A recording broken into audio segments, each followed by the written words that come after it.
O imbecil coletivo. O sucesso de Richard Rorty no Brasil parece estranho, já que a intelectualidade local é de formação predominantemente marxista e teria tudo para rejeitar o pragmatismo como ideologia capitalista.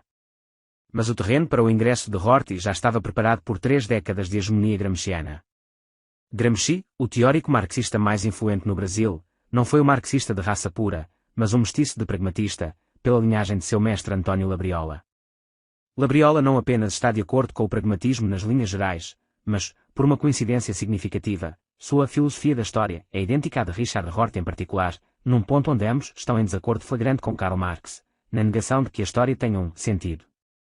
Esta negação é obviamente incompatível com a ideologia do progresso, consubstancial ao marxismo. O repentino interesse dos intelectuais progressistas por filosofias que neguem o sentido da história deriva manifestamente de um sentimento depressivo consequente ao fracasso do comunismo internacional.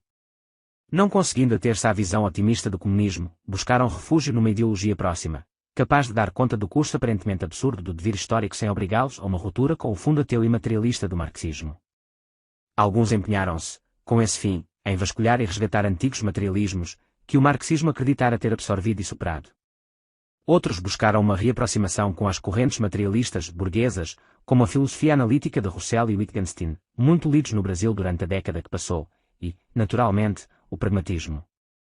Houve primeiro a moda de Charles Sanders Peirce, um filósofo de quinta categoria que em certos meios universitários brasileiros foi erigido em tótem. Mas o melhor mesmo veio com Rorty, cujos pontos de semelhança com Gramsci lhe dão atrativos irresistíveis aos olhos da intelectualidade local. Uma dessas semelhanças, a mais significativa, é a negação do conhecimento objetivo e a consequente redução da atividade intelectual à propaganda e à manipulação das consciências. Tanto Gramsci quanto Rorty negam que o conhecimento humano possa descrever o real, e declaram que a única finalidade dos nossos esforços culturais e científicos é expressar desejos coletivos. Para um e para o outro, não há conceitos universais, nem juízos universais válidos, mas pode-se criar universais pela propaganda, fazendo todas as pessoas compartilharem das mesmas crenças, ou melhor, das mesmas ilusões. A função da intelectualidade é portanto gerar essas ilusões e, como diz Rorty, inculcá-las gradualmente na cabeça do povo. Eles divergem somente quanto à identidade do intelectual. Para Rorty, ele se constitui da comunidade académica, para Gramsci, é o partido ou intelectual coletivo. Essas duas entidades fantasmagóricas, incumbidas de dirigir as consciências de seres desprovidos de consciência, e formadas elas mesmas de indivíduos que por si não têm consciência nenhuma, têm em comum maior desprezo pelos argumentos e provas e um gosto pronunciado pela ação psicológica que vai moldando os sentimentos da massa sem dar margem a discussões nem prestar satisfações à exigência de uma verdade.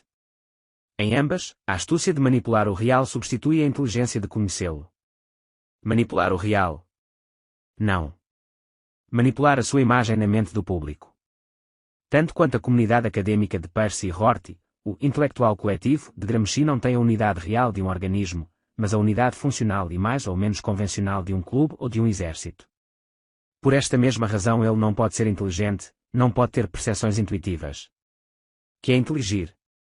É captar, no relance, a unidade objetiva de um conjunto de dados, dispondo-os num quadro que é posto imediatamente à disposição de todas as faculdades psíquicas, da vontade, do sentimento, da imaginação, etc. Esta simultaneidade da informação é que permite ao indivíduo reagir como um todo às situações, sem a mediação de um longo e complexo processo decisório. É a presença de espírito, a consciência alerta que permite a plena e eficaz adaptação às mudanças, sem perda da continuidade biográfica nem do sentido da vida. Como uma entidade coletiva poderia elevar-se a esse nível de consciência? Para inteligir e decidir com a rapidez de um indivíduo, ela tem de colocar o indivíduo no topo e seguir as decisões dele sem discutir, mas, para preservar a democracia interna, tem de submeter as decisões à aprovação de todos os membros e aguardar o termo final das discussões, no curso das quais interferem milhares de fatores desviantes, como a intromissão de outros temas, a concorrência entre as vaidades nas assembleias, etc., e enfim a decisão final será um arranjo mecânico de pressões e transigências, e não a resposta imediata de uma consciência a uma percepção da realidade. O intelectual coletivo tem de optar entre a unidade de uma tirania e a multiplicação das línguas, entre a submissão explícita ou implícita a uma consciência individual qualquer e a dissolução numa inconsciência coletiva que, em última análise, acabará sendo manipulada discretamente por algum indivíduo esperto, enfim, entre a tirania declarada e a tirania dissimulada. Enquanto o princípio do intelectual coletivo vigorou apenas dentro do Partido Comunista, o seu culto da inconsciência não afetou senão as pessoas diretamente engajadas nos movimentos de esquerda, impedindo-as de enxergar os fatos mais óbvios e gritantes, como os processos de Moscou, o fracasso econômico da URSS, o Gulag, etc. Com a queda da hierarquia comunista, porém, o espírito do intelectual coletivo vazou do corpo moribundo do comunismo para a intelectualidade em geral. Hoje em dia, particularmente no Brasil, a vida intelectual como um todo imita, pela uniformidade dos temas e dos valores, a discussão interna no velho Partido Comunista, o processamento coletivo das ideias por uma massa de militantes para obter pela soma dos votos a definição infalível da linha justa. Com isto, as inteligências individuais perdem toda a capacidade de operar sozinhas, nada mais inteligem por si mesmas, confirmando que um zum generalizado alardeia sobre a inanidade da consciência autónoma, só se mostram capazes de atuar numa atmosfera de concordância unanimista, de participação, no sentimento coletivo. Como todos estão imersos nesse coletivo, ninguém o enxerga desde fora, como os peixes não enxergam a água. A vida intelectual reduz-se assim à mútua interconfirmação de crenças, preconceitos, sentimentos e hábitos dos membros do grupo ultrado. Tribaliza-se. Erraria por excesso de otimismo quem visse essa evolução como um fenômeno passageiro que arranha apenas a superfície da história. Ela tem uma dimensão antropológica, ele afeta o destino da espécie humana no cosmos, basta uma geração de intelectuais coletivos dominar o mundo para que se perca a individualização da consciência, prêmio de um esforço evolutivo milenar. A ideia do intelectual coletivo tem uma origem das mais comprometedoras. Nasceu nos clubes, assembleias e salões literários onde se gerou a Revolução Francesa, na República das Letras.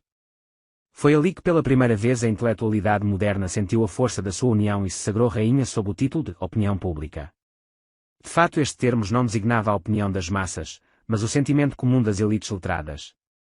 O característico desses clubes, que os diferenciava, por um lado, das sociedades científicas como hoje as conhecemos e, por outro, dos centros de debates da universidade medieval, era a completa ausência de critérios racionais para a validação dos argumentos, era o império da opinião, no sentido grego da dosha ou pura crença.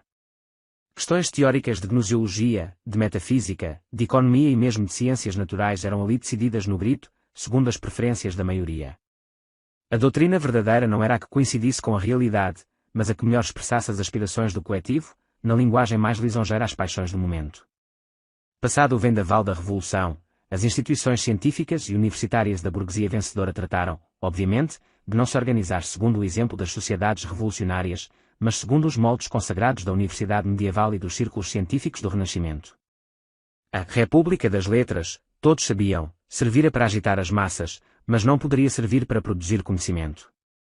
Não é de estranhar, portanto, que o modelo da sociedade de debates revolucionários tenha sido encampado, em seguida, pelos excluídos da nova ordem, pela intelectualidade socialista.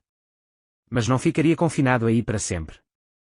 Se, ao longo do século XX, uma atmosfera de clube jacobino vai sorrateiramente se apossando da totalidade da vida cultural, isto se deve, em grande parte, à proletarização das universidades, que, de núcleos geradores de uma elite científica e governante, se transformaram em centros de formação profissional para as massas, transferindo, é claro, o encargo de formar a elite para instituições mais discretas, quando não secretas. A democratização do ensino abriu a milhões de pessoas o acesso às profissões intelectuais e científicas. O que era uma elite, um punhado de gênios que trocavam ideias através da correspondência privada e de meia dúzia de publicações académicas, tornou-se uma multidão inumerável. O inchaço quantitativo, acompanhado da redução das exigências, resultou numa formidável queda de nível. O proletariado intelectual, espalhado em milhares de instituições e ocupado de suas tarefas profissionais cotidianas, já não tenta sequer manter-se a par da marcha das ideias no mundo. E cada profissional já se conformou em não poder acompanhar a sucessão das descobertas nem mesmo na sua própria especialidade, cada qual segue por um túnel, sem saber aonde vão dar os outros. Para compensar o desequilíbrio causado pela especialização, enxertás então no especialista uma prótese denominada cultura geral, e logo as universidades têm de despejar no mercado uma leva de especialistas em cultura geral. Constituída sobretudo daqueles que não conseguiram especializar-se em mais nada, a nova profissão ocupa-se, ora de adornar com uma cereja de cultura o bolo dos conhecimentos profissionais, a título de lazer e perfeitamente desligada de toda referência à vida prática, ora de esboçar uma síntese entre cultura e prática sob a forma de doutrinação ideológica. Com isso, a natureza mesma das profissões universitárias acabou sendo pervertida. O profissional universitário já não tem de ser um intelectual capaz de formar uma opinião pessoal razoável, é um trabalhador, um empregado, que segue o figurino da coletividade, como outrora os funcionários de classe média e os operários braçais. Assim, à medida que a informação científica se avoluma, decrescem, de outro lado, a capacidade, a necessidade e a simples vontade de absorvê-la. Com o advento, então, do capitalismo terciário, onde a indústria predominante é de bens culturais, o proletariado intelectual ampliou-se até abranger a maior parte da população dos países ricos e a quase inteira classe média dos países pobres. Em decorrência, a produção cultural superior teve de atender a uma demanda prodigiosa de emoções baratas, agora enobrecidas de um prestígio intelectual. A bisbilhotice das velhas revistas de show business, por exemplo, invadiu a pesquisa histórica, tomando ares de atividade acadêmica respeitável. Movida pela necessidade de lisonjear as paixões mais vulgares, a cultura superior acaba-se modelando pelos critérios do puro marketing, com o que o imbecil coletivo confirma, circularmente, que não há verdade acima do gosto da maioria. Nessa atmosfera, a discussão racional torna-se impossível. O consenso forma-se por ondas de sentimentos que confusamente se agitam no ar e produzem breves calafrios na epiderme. As crenças moldam-se e dissolvem-se numa atmosfera impressionista, como manchas móveis de tinta num papel molhado. É o tempo da retórica, da persuasão psicológica, da vaga chantagem camuflada que toma o lugar da argumentação. E enfim o Estado de fato reclama sua elevação ao status de norma e lei. Surgem os Bohm, os Feyerabend, os Kuhn, os Hort, que advogam a legitimidade do argumento retórico, do apelo emotivo e até mesmo da influência subliminar como meios de prova científica. A noção de veracidade, que a primeira geração de proletários intelectuais já reduzirá a um formalismo convencional, esvaziando-a de sua substância ontológica, esfuma-se por completo e enfim é negada ostensivamente. As ideias conquistam adeptos por contágio afetivo, e, uma vez dominantes, já não precisam sequer ostentar a pretensão de veracidade. Possuem argumento melhor, a força do número, que espalha nas almas dos recalcitrantes o temor do isolamento, vagamente identificado com a miséria e a loucura. Por baixo da adesão festiva às novas modas intelectuais, range-se o tornamento a máquina persuasiva do terror psicológico. Eis, em resumo, as tendências dominantes no debate científico e filosófico no mundo de hoje. Em países mais velhos, que conservam valores herdados da Idade Média e do Renascimento, essas tendências podem ser compensadas, às vezes, por alguma reação crítica e ordenadora.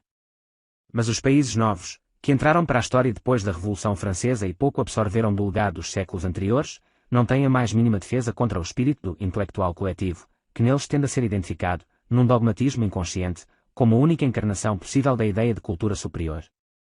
Tornar-se um intelectual, aí, não é adquirir certos conhecimentos e demonstrar capacidade em certos géneros de investigação ou criação, mas ser aceito em determinados meios, falar num determinado tom, adquirir determinados trejeitos em que se reconheça a identidade da casta.